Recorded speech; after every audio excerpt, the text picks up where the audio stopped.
CRSD di cadre des religieux pour la santé et le développement askanu Sénégal moo leen tax a jóg tax na ñu yëkkati ay waxtaan yu am solo jëmale ko ci planification familiale ak espacement des naissances réew moo gis ay askan ñoo ko dëkkee te Sénégal bari na fi doomi aadama yu bokkul diine bokkuñu gëm-gëm bokkuñu pas-pas waaye diine bu mu ci mënti doon du pas-pas rekk ko tax a jóg waaye dina sàmm bien-être doomu aadama bi fexe ba muy dund ci jàmm moom ak njabootam maanaam li tubaab di wax un esprit sain dans un corps sain xel mu sell ci jëmm ju sell. li ko tax a jóg nag mooy lëkkale kër diine yi ngir nit yi diine yi ànd pour liggéey ci développement lëkkale bi moom mosu fee jóge kër diine yi Sénégal am nañ ay relation yoo xam ne nii relation yu yàgg la ñu ngi amlante di saavonte waaye nag kër diine yi lëkkaloo liggéey ci développement nag loolu moom lu bees la loolu nag moo tax kuréel bii jukk am kër diine yi mu ne kër diine yi association yi ci lañ bokk itam maanaam association islamique yi lu mel ne l'association des imams et oulémas le haut conseil islamique du Sénégal ak réseau islamique population ñooñu ñi ngi ci biir donc CRD dafa jéem a fédéré këri diine yëpp ak mbootaay diine yi maanaam ma nga wax ne daal këri diine yi la ak mbootaay diine yi ak église bi. En fait ñun waa église luthérienne du Sénégal dañoo engagé wu ci CRSD dans le cadre de l'espacement des naissances surtout dans la PF parce que suñu gis-gis ci loolu mooy suñu jàngu bi ne prend pas seulement le cas de l'esprit de l'homme de sa question spirituelle mais aussi day jël li nga xamante ne mooy itam son cas social sa vie et sa nature tout entière donc la santé nous préoccupe d'autant plus que ñu ngi ci xeexum la mortalité infantile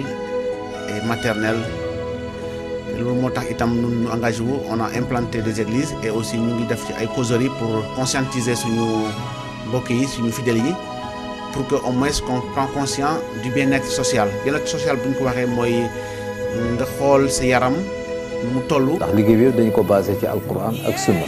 ak i njàngale mag ñi boobu ak léegi gis nañ ni def na effet boo xam ne ci population yi yaakaar nañ ni buñ ci jógul woon état dana am problème moo tax ñu jóg ñu tamit ànd ak ministère de la santé ngir jàppale état ci population yi ndax ñun ñooy dem ci daayira yi ñooy dem ci xadara jumaa yi ñooy dem ci màggal yi ñooy dem ci gàmmo yi ci ngént yi ci tëj yi ci ciit yi fu ci nekk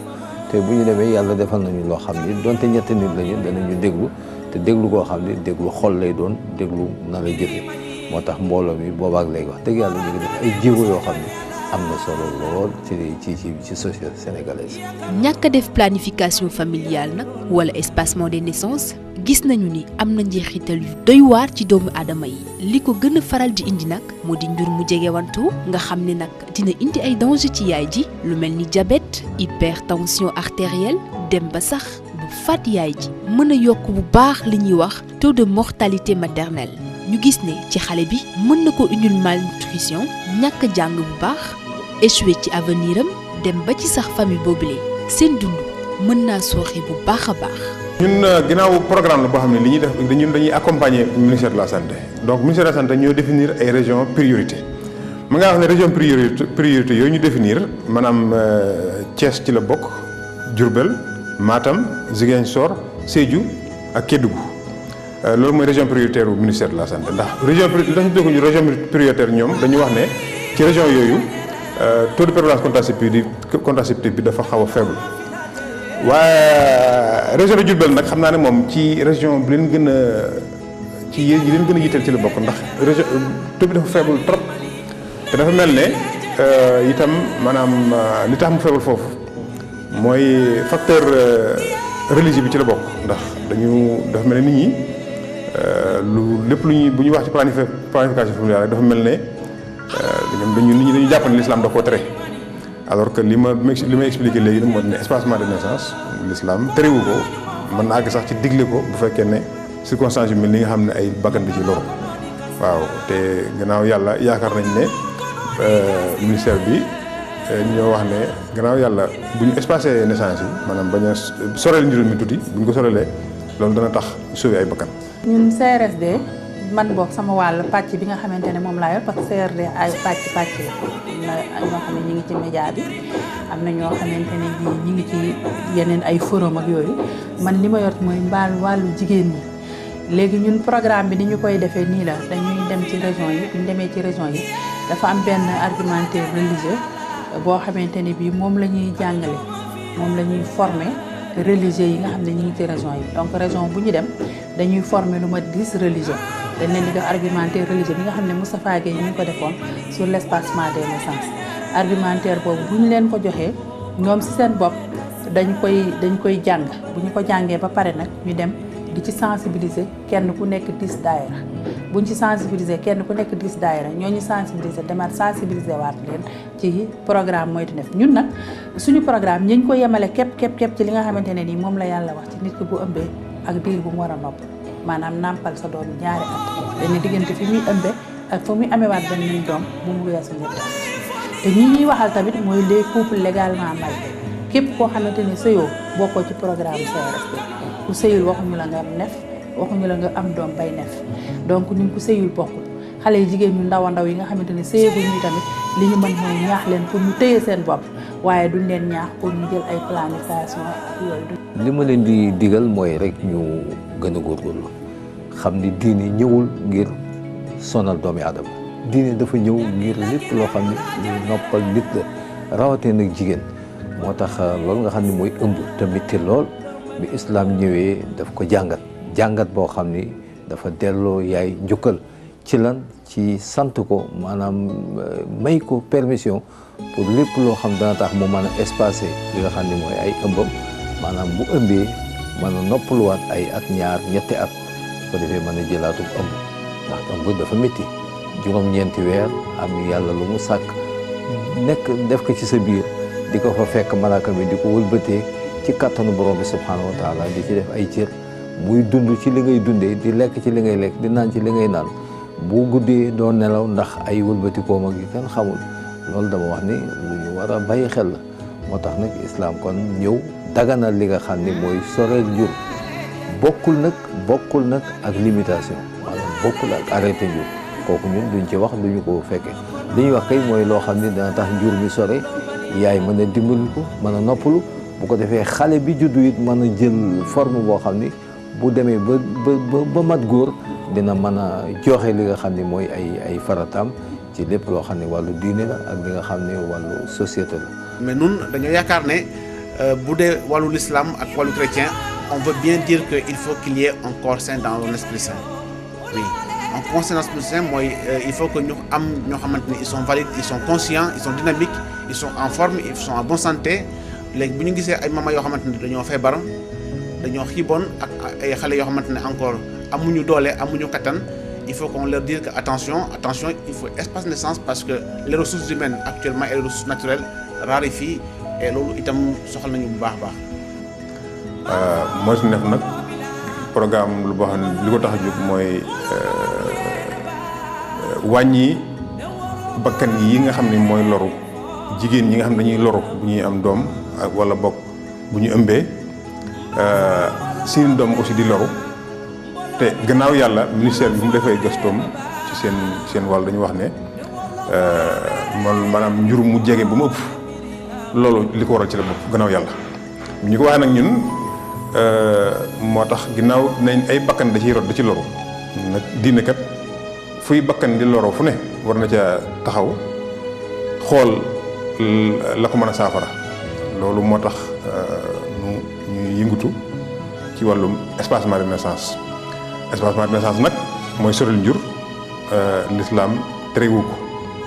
man nga wax sax ne mën na koo àgg sax ci digle ko bu fekkee ne cas yu mel ni nga xam ne ay bakkan da ciy loru day daanaka day àgg ci dagan ndax l'islam moom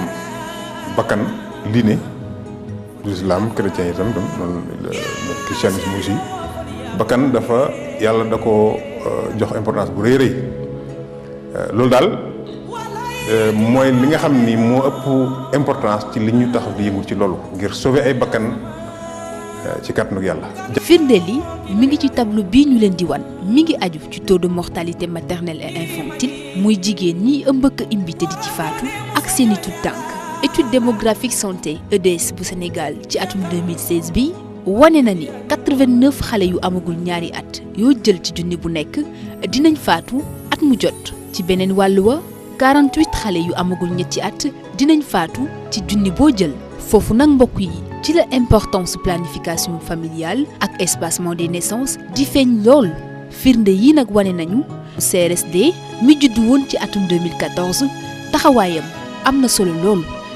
Le Sénégal c'est un pays. Sénégal doon na lu am solo diine tamit doon fi lu am solo waaye dañuy gis ni bu ñuy élaborer wàllum politique économique duñ ciy boole trop kilifa diine yi mu mel ni sax looloo tax CRSD juddu ci ay waxtaan yoo xam ne dina yokk condition wu jigéen ñi. CRSD nag def na ay jéego yu bari tax na dinañ intégrer kilifa diine yi ci wàllum wér-gu-yaram fii ci Sénégal ba ñu mën a comprendre sax njëriñu planification familiale ak espacement des naissances pour gën a mën a yokk condition de vie jigéenu Sénégal yi. Taux global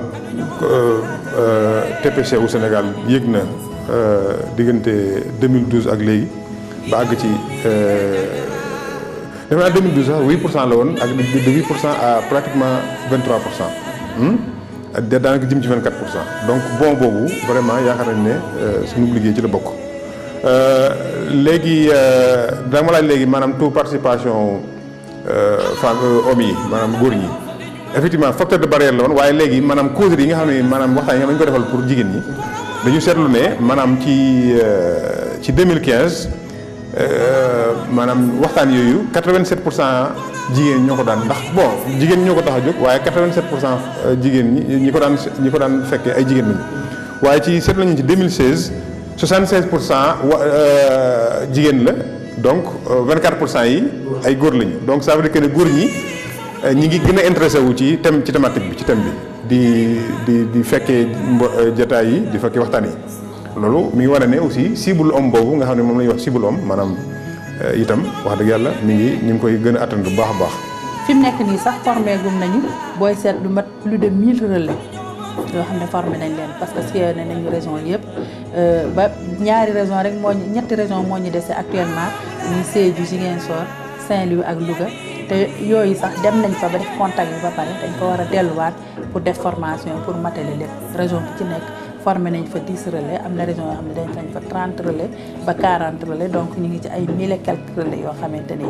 jigéen ñi nga xam ne jot nañ leen sensibiliser yi tamit ëpp nañu ay ñaar fukki junni te ay jigéen la ay góor la te li ci gën a neex nag mooy góor ñi seen bopp ñooy demaat di sensibiliser jigéen ñi pour lu moytu neef te ay ustaas la ñuy doon wala ay sëriñu daara la ñuy doon ay nit ñu xam diine lañu xam seen diine nga xam ne dañuy yem képp ci li nga xamante ni moom la diine. Il faut qu'on revienne à la normale. Il faut que le bien-être social nous préoccupe parce que inutile de produire des enfants, inutile d'avoir des enfants qui sont malades, qui sont maladives et qui peuvent porter préjudice à notre société sénégalaise. Nous espérons que demain ou après-demain, ils seront les porteurs de voix et les porteurs de notre développement. fi nu jëm mooy fi nga xam ne rek foofu la ñu islam sant fi nu jëm mooy liggéeyal société fi nu jëm mooy xettali doomi aadama fi nu jëm mooy jox li nga xam ne mooy jigéen jox ko valeur am jox ko emplacement bi nga xam ne moom ko islam jox ndax islam dafa noppal jigéen islam dafa sagal jigéen islam dafa teral jigéen loolu moo tax it suñu mbooloo mi nga xam ne ci la ñuy yëngatu lépp loo xam ne dina tax jigéen garder li nga xam ne mooy wér-gu-yaramam garder li nga xam ne mooy taaram garder li nga xam ne mooy bonheur am loolu danañ ci yëngu bu baax a baax. ñoom ci seen bopp ñoo dem ba xam ne vraiment pour seen programme bi jàll. programme Sénégal moom programme bu ñu fi mën a def programme développement mu ñu defit li ko gën a mën a jàllale mooy religieux yi mooy ndax fii diine dafay am doole nit ñi dañoo gëm te leen nit diine yi wax dañ koy gëm ndax dañ koy wóolu moo tax it ñun bala ñu dugg ci mbir war nañ ko xool ba setaat ko ndax nit ñi si ni suñ ginnaaw bu ñu xasee wax nit ñi moom dutuñu naatable ministère bi nag wax dëgg yàlla loo tax ñu xam loolu bi ñu xamee loolu nag moo tax ñu sollicité religieux yi donc approche multisectorielle boobu nga wax di religieux yeeg bàjjenu gox yeeg nangam yaakaar naa ne vraiment porté na ay fruits daal en tout cas participation religieux yi moom ñoom seen bopp dañoo dem ba reconnaître xam ne maanaam taux de prévalence contraceptive bi bu yëkkati ko c'est vraiment gannaaw yàlla ci religieux yi maanaam bi nga xam ne religieux yi commencé nañ ci wax moo may loolu. CRSD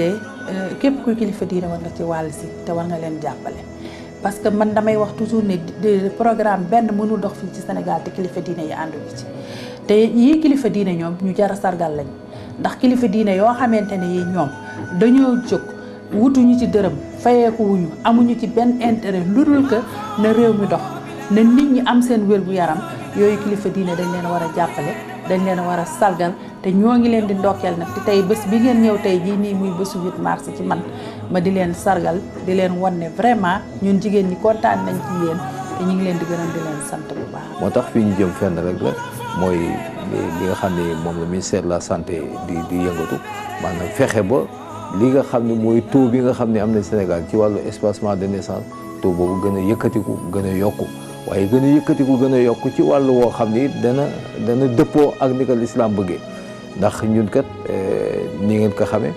islam moom waxul mukk ak ñi nga xam ni dañuy seq naka sa dul noonu mais ñi ñuy waxal mooy ñi nga xam ni couple yi nga xam ne dañoo marié maanaam dañu leen takk ci faratas yàlla ak sunna sayyiduna Muhammad alayhi salaatu wasalaam ñooñu la ñuy waxal te ñooñu ñoo jar a waxal bu ko defee ni nga ko xamee société sénégalaise bi nga xam ne moom la ñuy dugg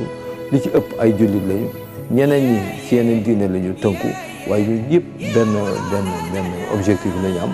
mooy li yàlla waxoon subhanahu wa taala ni moo tax mu wàcceen ci kaw suuf ndax ñaari mbir rek la wa ma xalaqtu jinna wal insa illa li ya'budun yàlla ne li tax ma sàkk leen ci kaw suuf pour ngeen jaamu ma la mu waxaat ni huwa xalaqakum min al ard huwa ansha'akum min al ardi wastaamarakum fiha yàlla ni maa leen sos ci suuf si waaye nag wàcce leen ci kaw suuf ngir ngeen dundal suuf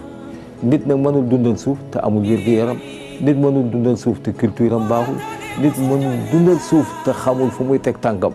te ku ne xam na ni suuf si bi ko yàlla sàkkee ba sàkk doomu aadama war ko fee wàccee malaaka yi dafa am lu ñu waxoon te loolu lu ñu war a moytu la daf ne woon yàlla atajaalu fiha man yufsidu fiha wa yasfiku dima wa nahnu nusabbihu bi hamdika waaye yàlla da ngay wàccee ci kaw suuf koo xam ne day yàq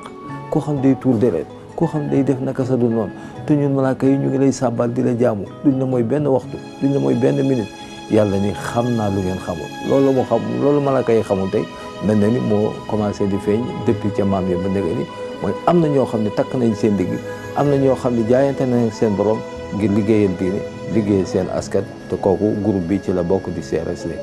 rek moom dañuy wax cadre de religieux pour la santé et le développement même bi santé ci boppam sax am na yeneen domaines yoo xam ne duggaguñ ci yoo xam ne itam mën nañ cee liggéey. kon nag mbokk yi mu mel ni mën nañoo sant yàlla bu baax a baax bi ñu amee CRSD fii ci suñu réew Sénégal mu ëmb ay techniciens ay kilifa diine ay sages-femmes ak ay personnes de bonne volonté ay nit yu bëgg seen réew bàyyi seen yitte jël seen jot jagleel ko askan wi ngir taxawu askanu Sénégal ndax dañu jàpp ne soreel njur ak moytu neef doon na lu am solo ci askan wi rawatina jigéen ñi ndax dina tax ba ndeete gi jeex ci jigéen ñi ëmb ak imbi ak tout tànk yi mbokk yi daal ak CRSD sunu xel mën naa gën a dal.